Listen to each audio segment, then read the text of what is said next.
Welcome to the Parker Podcast Collection.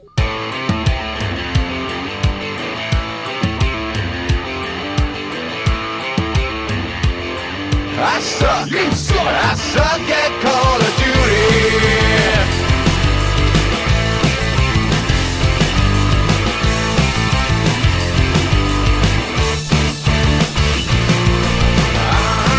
You suck. You suck.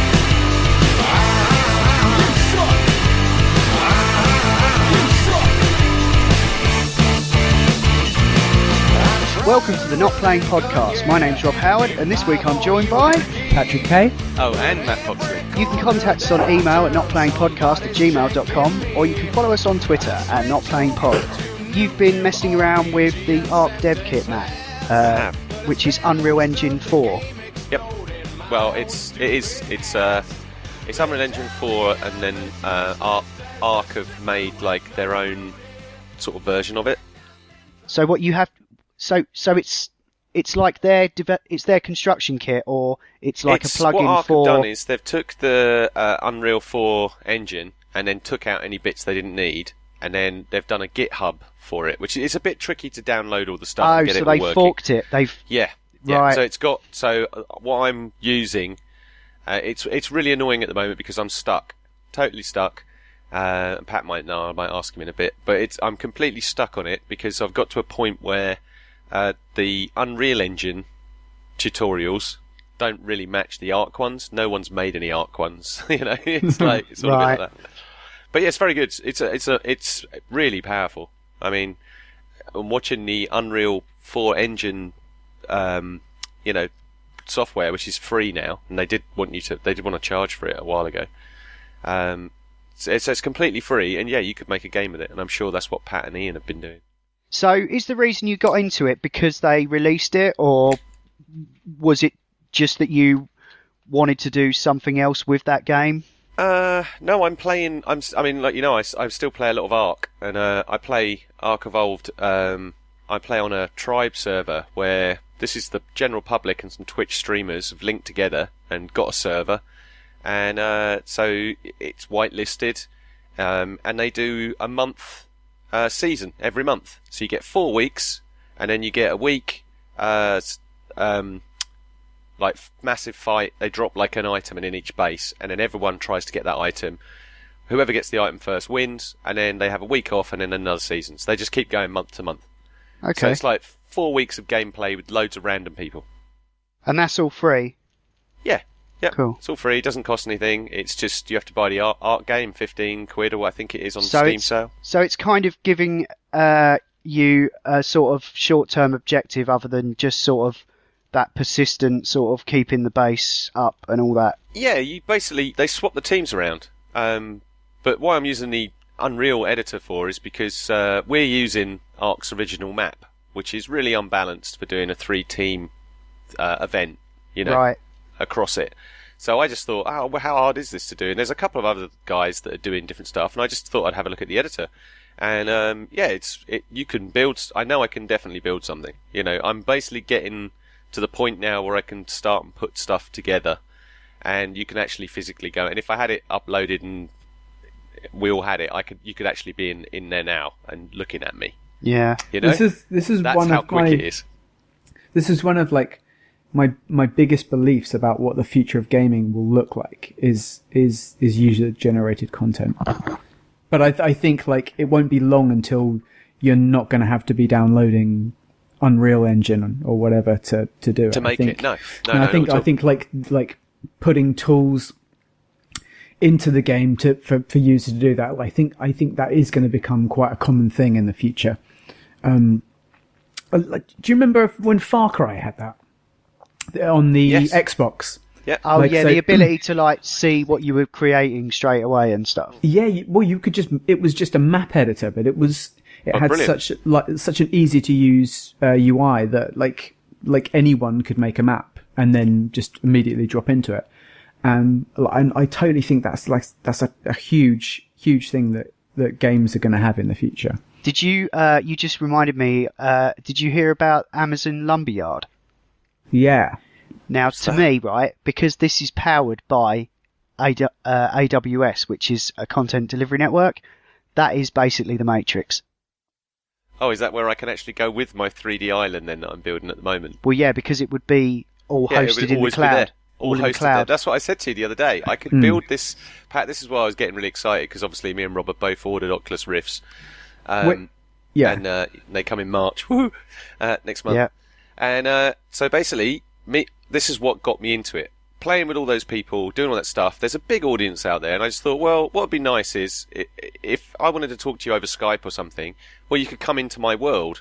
So I can build that with this Unreal editor, and I can build an island, and I can put a shack on it. I can build a huge island. I can build one the size of England if I wanted to spend all that time to, populate it, and render it, and do it. We've just seen in the last few weeks actually, both the Unreal Engine and Unity,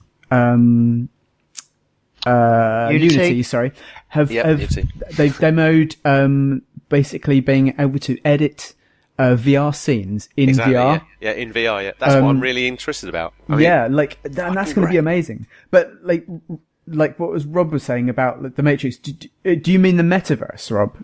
I just mean that it's like that they're coming at it from the angle where it's all cloud based. Everything in the So world. all of your code, all of the worlds you create are all there persistently for you to access. I see what you mean. Yeah, gotcha. Yeah, so it's not like you have to you do download it, but it's not like you're it's all. It's no longer restricted by physical space. It's all in one digital virtual space. Yeah, one big space. Yeah, one huge, massive everything. Yeah, I mean, which is kind of what it is anyway, but it's not.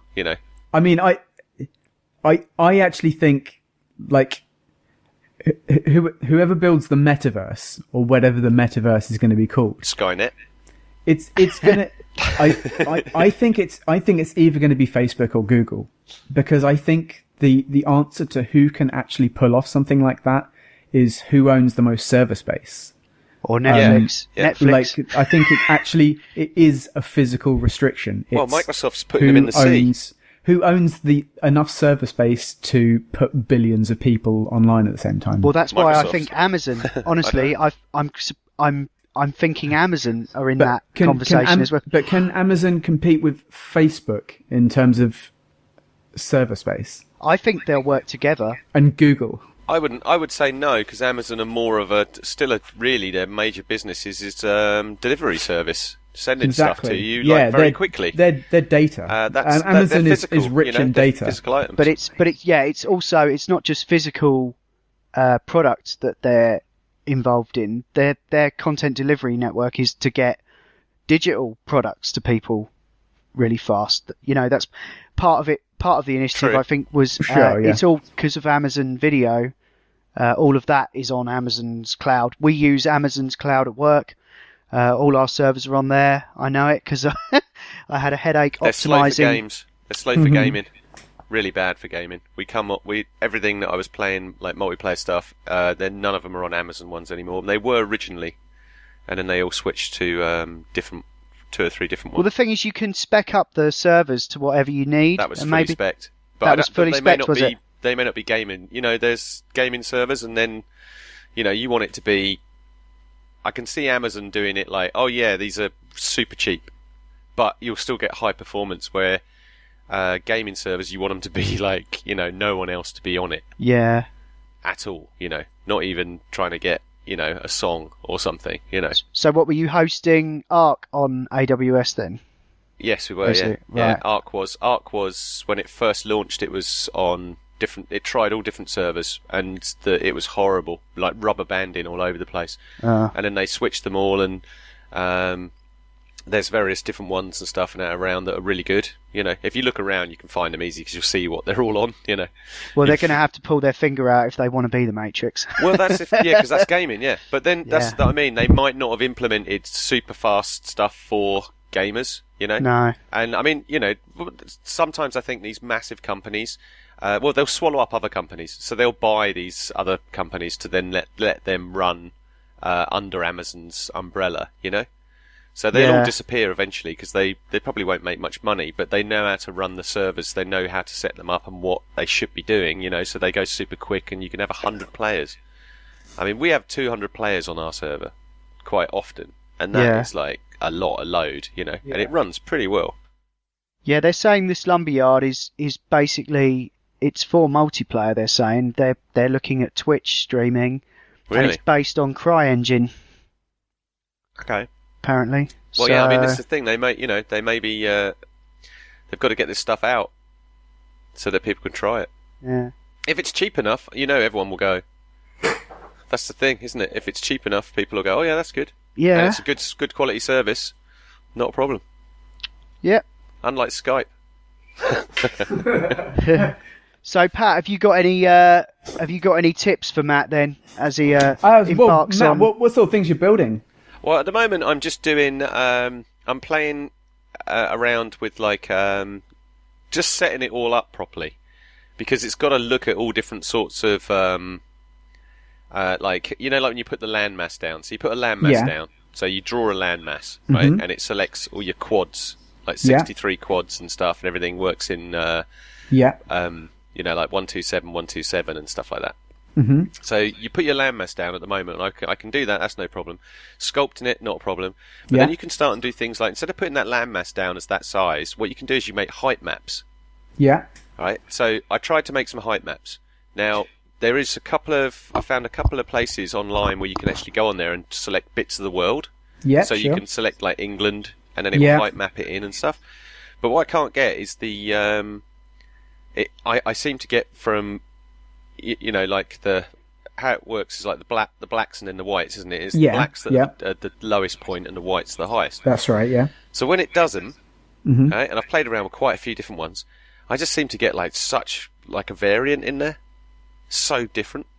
Like massive. Like I've got peaks that are the size of Everest, and then I'm like dropping straight down to nothing. There's no sort of gradient. I see. So is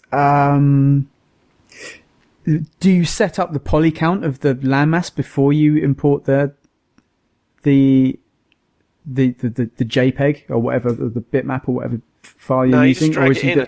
People keep saying that you've. I mean, I don't know whether it's just the fact that the Unreal Engine, it's ARK's version of the Unreal Engine, Right. So, because I've seen the Unreal Engine. I've done that before in Unity, and it's worked fine every time. Okay. So I'm not too sure about that one. You'll have to come over and have a play. Yeah. Because it's like it's like me trying to. I won't be able to explain it. It'd be boring for people. So are you like designing assets for you? Are you designing? No, maps? not at the moment. But you can do. I mean, basically, you know what ARK looks like. Yeah. Well, you've got all the tools there to make another island. Right. And you can make an absolutely beautiful island, which is so. What I started doing was I've started to make an island, which ARK's going to support VR. So I'm going to make at the moment. It's not at the moment, but it's a fucking slideshow in fucking 2D at the moment. Well, it's not optimized and stuff like that. It's still in alpha. Aren't people using it for like asset creation though? Aren't people building like different buildings and crafting totally. stuff? Oh yeah, totally. I mean, I could build. I could change anything in the game. So everything. So they've given you everything. So if you wanted to, I don't know, like a metal pick, right, or a pike, or one of those sort of a tool, yeah. If you wanted to make one of those into a saw, for instance, which doesn't exist in game, you could take the blueprint. It all works on the blueprint system, isn't it? So you take this blueprint of metal pick, and then you attach you look in the, and it opens it up really nicely like a branch, and you find where the image is of it. And then you would have to maybe use a different program to make the 3D model. You'd have to. That's the one bit you'd have to do. Yeah, I mean, use Blender or something like that. Yeah, Blender or Photoshop or something. Where you can 3D model. A saw-looking thing, and then attach it all back up. And now it's basically going to have the same principles of like the pick. So if the pick does damage to stone and wood, you could turn the saw off so it doesn't do anything to stone, and have it so it only does wood. And then you could give it an increased value, because it's a saw, of something, 10% better. And then save that as your new saw blueprint, and boom, it's in the game. You pick it up and you can use it like a saw. You might have to tweak some of the animations and stuff and things, but it would still be and that I can do that already. You know, That's that cool. is pretty easy. To So be honest, could you do a complete Overhaul mod and of everything. turn it into like a Star Wars? I could make. Map or Well, something? guys have made all sorts of Wampers. stuff. People have made all sorts of things. People have made like Wampers. armor for Rexes, T-Rexes, and stuff. They've made Yeah. they've modded like armor onto them, so you can put armor onto the dinosaurs, I want fluffy dice on my. and it looks cool. Yeah, well, dinosaurs. you could do that as well. You know, you could no problems have fluffy dice or a collar. You know, you could do anything because it's all there for you to do. You just have to have the skill bit would be, which is a little bit out of my thing, is the 3D modelling. You know, Right. I haven't done much 3D modelling. Just jump in, man. There's loads of Blender. Well, at the tutorials. moment, all I'm There's trying to do so is build many. the island. So I'm going to build the island, and you can Start make with something it simple. beautiful. Just build like an outdoor toilet in Blender and Yeah. and texture Someone has it done that actually. and 'cause you can texture it poop- and just obviously import you it. can poop in the Like, game. So someone actually has done an outdoor toilet in ARK. But no, because it's, I would say that is like one of the tricks to getting into stuff like this. Like, do simple stuff first. yeah, Do exactly. the most basic things first, and like when you do that first basic thing, you realize, I can do this, and It's- then it gets more and more complicated. And that's how you do anything. But you know, I've it's- been having eureka moments, Pat. I've had like, I've supposed to have been mucking around with it now for a couple of weeks, and I've Yeah. had, you know, on and off, a couple of hours here and there, sort of thing. And then the other day, I was like, I was just trying to do something, and I was thinking, I was watching people's tutorials on it, reading the Dev Kit helpline, which is really good, it's really well done, yeah, and it shows you what to do and stuff sometimes. So it's like, I was going along with it, and then all of a sudden it's 2 a.m. and I'm still playing around with a tree. You know? But I put the tree down, and then you can test it straight away. So you press a button and basically straight into the game. So now you're in the game environment, which is awesome for being, you know, to be able to make something. You know, there's Yeah. no like waiting an hour. yeah. It's pretty much straight in if you have it small enough maps and stuff. But yeah, I just think that the what you can do with this thing, and what I can do with it, I could definitely build something that I can use in VR, you know, virtual reality. Yeah. And if I can then put it into, like Rob said, Lumber, put it up into there and have it as a consistent world on the server, well, I could have virtual meetings. You know, you can interact with the world around me. Absolutely, man. You know, you can hit the tree. There's a dinosaur there. You can kill it, hit it, There's ride there's it. there's you know. no reason why we couldn't do our podcast in VR. We could do it all in VR, man. We could film it. We could have set stuff coming up. I can, you know. Plus, Could you're have a the little, god of the we could have a world. little You can screen change in the everything. middle of a forest with all the YouTube videos of the Yeah. games we're talking about. That'd be Oh. way better than crappy Skype. I can do all that. Yeah, that's. Hell yeah. I mean, you know, I'm building something quite small at the moment, and it's you know, it's a work in progress. I don't expect it to look amazing. I mean, I did a bit of stuff today and had an accident that kind of looked all right, and then managed to lose the entire water plane. You know, so the water plane disappeared. So you know, whatever. But it's buggy. But the Well, I game's mean, the still in game's alpha, so yeah, it's still early access, Yeah. isn't it? yeah, it's still alpha. Yeah. I mean, that's crazy. So has the game actually got full mod support, Yeah. despite it still being early access? Yeah, it's full Yeah. mod support, man. That's you can mod everything, and they're encouraging it. And the developers have even included a couple of mods that have been made. Some guy made sloping roofs, right, for houses, sloping roofs. So he's made all the stuff sloping roofs. So they basically bought the guy's mod, or gave him some money, or gave him some recognition, and took the mod off him, and added it into their thing. So. Cool. You know, it is one of those games I think that could be a wow beater. You know, for Well, length of that's all- time. it's the way that multiplayer games seem to be going. Like the word MMO has become like a curse almost. Like It's people so- just don't want to go near it anymore. Yeah. It's certainly a very unique way of building a game, though, isn't it? That handing tools out to the community before you've even finished it. Yeah. Yeah. But I think it's an absolutely like progressive way of doing things. Well, they listen to a lot of the Twitch streamers as well. There's a lot of these guys Well, that how do Twitch stream. you let people have exactly the game they want? You let them help make it. Like that seems like the most obvious thing ever, doesn't it? I mean, Yeah. you could probably email Jat, right, the lead developer. He's in Twitch channels all the time, watching, comes in, talks chats, people say stuff to him, he answers. You know what I mean? These are the guys that are making the thing, and they're being very on with the community. They keep running prize-moneyed tournaments for their Survivor of the Fittest, which is a completely different part of the game, which is getting an overhaul next month, 17th, tomorrow. Big overhaul, coming, patch and stuff. ARK tomorrow, so that's going to be interesting. I mean, they patch this thing at least... well, if you look through the patch notes, they patch it all the time. This has been the Not Playing Podcast in partnership with notlistening.co.uk, where you can also hear myself and Ian talk about movies and TV on the Not Watching Podcast, and Adam, Ash and Will talk about all manner of funny things on the Not Listening Podcast. You can email us at notplayingpodcast@gmail.com, or you can tweet at or follow us on Twitter at notplayingpod. You can find the show notes for this show at notlistening.co.uk, and if you're listening to us on iTunes, please do give us a review. Anyway, that's all for now. Thanks for listening. See ya! See ya. No booty, my friend, I'm inclined to agree, 'cause I suck. I suck